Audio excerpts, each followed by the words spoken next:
जय हिंद। आज हम पढ़ रहे हैं मध्य प्रदेश में मध्य प्रदेश का भौगोलिक विभाजन।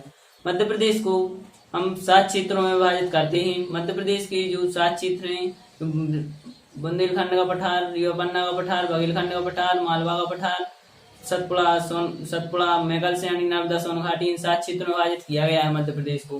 मध्य प्रदेश को ये है भिंड मुरैना ये क्षेत्र है।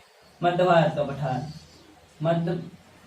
मध्य भारत का पठार मध्य प्रदेश की 10.61% भूभाग पर फैला हुआ है। ये है यहाँ से बुंदेलखंड का क्षेत्र मध्य प्रदेश में, ये है बुंदेलखंड का कुल क्षेत्र के 7.61% भूभाग पर फैला हुआ है। और ये है मालवा का पठार मध्य प्रदेश में सबसे अधिक क्षेत्र में विस्तृत है। मालवा का पठार 28% भूभाग पर फैला हुआ है। लगभग 17 जिलों में फैला हुआ है मध्य प्रदेश की। ये है रीवा पन्ना का पठार मध्य प्रदेश की 10.37% भूभाग पर फैला हुआ है।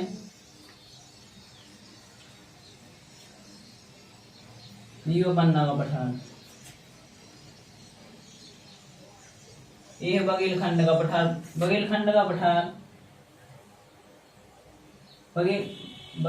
पठार मध्य प्रदेश की 7% भूभाग पर फैला हुआ है।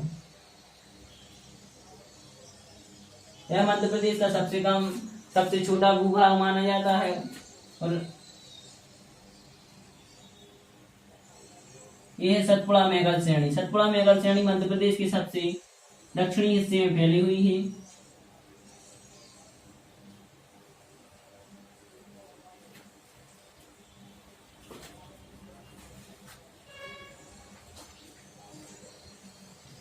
यह मध्य प्रदेश की 11% भूभाग पर फैली है। और ये है नर्मदा सोनघाटी।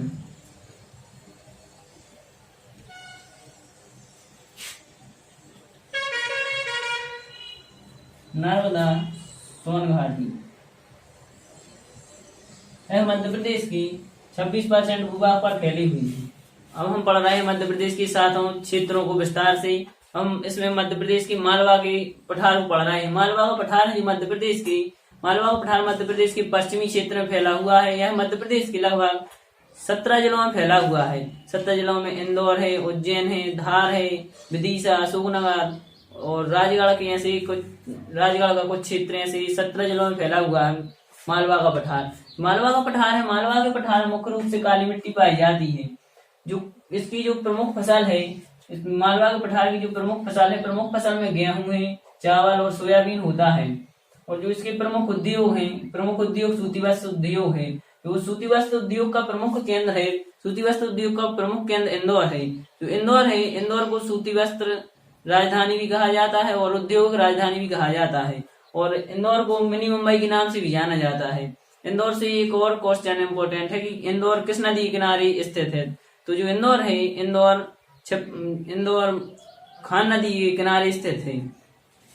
जो इसकी प्रमुख नदियां हैं मालवा के पठार की प्रमुख नदियां हैं क्षिप्रा, बेतवा, कालीसिंध और चंबल है। चंबल को मालवा की गंगा के नाम से जाना जाता है। जो इसकी सबसे ऊंची चोटी सिंगार है। मालवा के क्षेत्र में मुख्य रूप से जो जनजातियां पाई जाती हैं, जनजातियां भील और गौड़ जनजाति पाई जाती है। मालवा क्षेत्र के जो प्रमुख स्थानों में सांची का स्तूप है। सांची का स्तूप अशोक ने बनवाया था और यह भारत का सबसे बड़ा स्तूप माना जाता है। भीमबेटका रायसेन में है और रायसेन में ही भीमबेटका की गुफाएं हैं। भीमबेटका की गुफाएं सबसे प्राचीन गुफाएं मानी जाती हैं। और उज्जैन जो प्रमुख दर्शनीय स्थान है मालवा के पठार में। मध्य भारत का पठार मध्य प्रदेश के 10.61% भूभाग पर फैला हुआ है। यह मध्य प्रदेश के उत्तर पश्चिम क्षेत्र में फैला है। उत्तर पश्चिम क्षेत्र में भिंड, मुरैना, गुना, ग्वालियर ये क्षेत्र आते हैं। जो मध्य भारत के पठार की जो मिट्टी है, प्रमुख मिट्टी यहाँ जलोढ़ और लाल मिट्टी पाई जाती है। जो यहाँ की प्रमुख फसलें हैं मध्य भारत के पठार की सरसों, तिलहन, मक्का और चना है। जो मध्य भारत के पठार की जो प्रमुख नदियां हैं चंबल, सिंध, पार्वती और बनास नदियां हैं। जो चंबल नदी है, चंबल नदी उत्तर भारत में मुरैना क्षेत्र में सबसे ज्यादा अपर्दन करती है। इस कारण यहाँ बीहड़ों का निर्माण हो जाता है। सबसे ज्यादा अपर्दन करने वाली मध्य प्रदेश की नदी है चंबल नदी। जो यहाँ का प्रमुख औद्योगिक केंद्र है मालनपुर भिंड है। रीवा पन्ना का पठार, रीवा पन्ना का पठार मध्य प्रदेश के 10.37% भूभाग पर फैला हुआ है। इसका विस्तार रीवा, पन्ना, सतना और सीधी में है। जो रीवा पन्ना के पठार में जो मुख्य रूप से जो मिट्टियां पाई जाती हैं, मिट्टी है दोमट मिट्टी और लाल पीली मिट्टी पाई जाती है यहाँ पर। तो रीवा पन्ना के पठार में फसलें हैं, फसलें धान, मक्का, अलसी, ज्वार और तिलहन फसलें पाई जाती हैं यहाँ पर मुख्य रूप से। जो रीवा पन्ना के पठार से जो निकलने वाली जो प्रमुख नदियां हैं, नदियों में है केन, सोन, टोन, सुनार, ये यहाँ की प्रमुख नदियां हैं। सोन नदी है, जो सोन नदी मध्य प्रदेश के अमरकंटक से निकलती है। प्रमुख यहाँ की जनजातियां हैं, प्रमुख जनजातियां कोल और पनिका है। रीवा पन्ना के पठार के जो प्रमुख दर्शनीय स्थान है, दर्शनीय स्थान में है चाचई जलप्रपात। जो चाचई जलप्रपात है बीहड़ नदी पर है, मध्य प्रदेश का सबसे बड़ा जलप्रपात है। इसकी ऊंचाई है जो 130 मीटर है।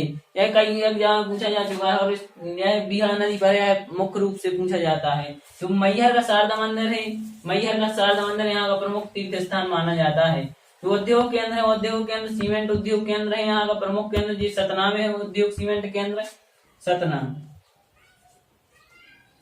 यहाँ का जो यहाँ हीरा तराशने का प्रमुख केंद्र है पन्ना में है। पन्ना में मध्य प्रदेश का और भारत का 100% हीरा पाया जाता है और यह भंडे श्रेणी में पाया जाता है। जो हीरा है, हीरा भांडे श्रेणी में पाया जाता है। इसकी प्रमुख जहाँ हीरा पाया जाता है उसकी प्रमुख खदानें हैं हिनौता और मझगांव। जो हिनौता है, हिनौता पन्ना में है और मझगांव सतना में है। बुंदेलखंड का पठार, बुंदेलखंड का पठार मध्य प्रदेश की 7.7% क्षेत्र पर फैला हुआ है। इसका विस्तार टीकमगढ़, निवाड़ी, दतिया और सागर में है। जो प्रमुख यहाँ की जो प्रमुख मिट्टी है, यहाँ की प्रमुख मिट्टी लाल मिट्टी है। यहाँ की जो प्रमुख फसलें हैं, फसलों में ज्वार, बाजरा और मक्का है। यहाँ की जो नदियां हैं केन, बेतवा, धसान है। जो बुंदेलखंड के पठार की प्रमुख जनजाति है, प्रमुख जनजाति गौड़ जनजाति है। पर्यटन स्थान, पर्यटन स्थान में खजुराहो और ओरछा है। खजुराहो को 1986 में यूनेस्को की सूची में जोड़ा गया था। जो मध्य प्रदेश का प्रथम स्थान है, यूनेस्को की सूची में जोड़ा गया था। और मध्य प्रदेश के 3 स्थान और हैं, जो मतलब 2 स्थान और हैं, जो सांची का स्तूप और भीमबेटका की गुफाएं। इनको यूनेस्को की सूची में जोड़ा गया है। सांची को जोड़ा गया था 1989 में और भीमबेटका को जोड़ा गया था 2003 में। जो ओरछा और ग्वालियर है, ओरछा और ग्वालियर को 2020 में यूनेस्को की अस्थायी सूची में जोड़ा गया है। नर्मदा सोन घाटी, नर्मदा सोन घाटी मध्य प्रदेश में 26% भूभाग पर फैली हुई है। मालवा के पठार की बात है सबसे ज्यादा, दूसरे नंबर है जो सबसे ज्यादा क्षेत्र में फैली हुई है। इसका जो विस्तार है, इसका विस्तार मंडला, जबलपुर, होशंगाबाद, नरसिंहपुर और धार जिलों में है। जो यहाँ जो मिट्टी पाई जाती है, यहाँ की जो मिट्टी है गहरी काली मिट्टी पाई जाती है। जो फसलें हैं, यहाँ की जो प्रमुख फसलें हैं, फसलें गेहूं, धान, कपास, सोयाबीन है। यहाँ की जो प्रमुख जनजातियां हैं, प्रमुख जनजातियां गोंड है, कोरकू है, बैगा है, भील है। जो यहाँ के दर्शनीय स्थान, दर्शनीय स्थानों में यहाँ का प्रमुख दर्शनीय स्थान 64 योगिनी मंदिर है। सतपुड़ा मेकल श्रेणी, सतपुड़ा मेकल श्रेणी मध्य प्रदेश की 11% भूभाग पर फैली हुई है। इसका जो विस्तार है, इसका विस्तार बड़वानी, बालाघाट, छिंदवाड़ा, बैतूल, सिवनी, मंडला क्षेत्र में है। इतने जिलों में फैली हुई है। जो यहाँ की प्रमुख मिट्टी है, यहाँ की मिट्टी है काली मिट्टी, लाल मिट्टी। और यहाँ की जो प्रमुख फसलें हैं, फसलों में कपास है, गेहूं है, धान है, ज्वार। यहाँ प्रमुख फसलें मुख्य रूप से पाई जाती हैं फसलें। यहाँ की जो नदियां हैं तवा, ताप्ती, बैनगंगा, वर्धा। जो तवा, बैनगंगा और वर्धा है, बैनगंगा और वर्धा की जो संगम स्थान जिसे प्राणहिता के नाम से जाना जाता है। यहाँ की प्रमुख जनजातियां हैं, जनजातियों में भारिया, कोरकू, बैगा और भील जनजातियां यहाँ की प्रमुख जनजातियां। सतपुड़ा मेकल श्रेणी की जो सबसे ऊंची चोटी है धूपगढ़ है। इसकी ऊंचाई 1350 मीटर है। यह मध्य प्रदेश की सबसे ऊंची चोटी है। यह मध्य प्रदेश के होशंगाबाद जिले में पर्यटकों का शहर कहे जाने वाले पचमढ़ी में स्थित है। बघेलखंड का पठार, बघेलखंड का पठार मध्य प्रदेश में 7% भूभाग पर फैला हुआ है। इसका विस्तार दक्षिण पूर्व मध्य प्रदेश में है। जो इसका जो विस्तार है सिंगरौली, सीधी और अनूपपुर शहडोल जिलों में फैला हुआ है। जो प्रमुख मिट्टी है, यहाँ की प्रमुख मिट्टी लाल पीली मिट्टी है। जो यहाँ की प्रमुख फसलें हैं, फसलों में धान है और ज्वार है। जो यहाँ की प्रमुख नदियां हैं सोन, नर्मदा और जोइला। ये तीनों नदियां अमरकंटक से निकलती है मध्य प्रदेश की। उद्योग, जो यहाँ का प्रमुख उद्योग है यह अमलाई, यह मध्य प्रदेश के अनूपपुर जिले में है। यहाँ की जो प्रमुख जनजाति है, यहाँ की प्रमुख जनजाति बेगा है।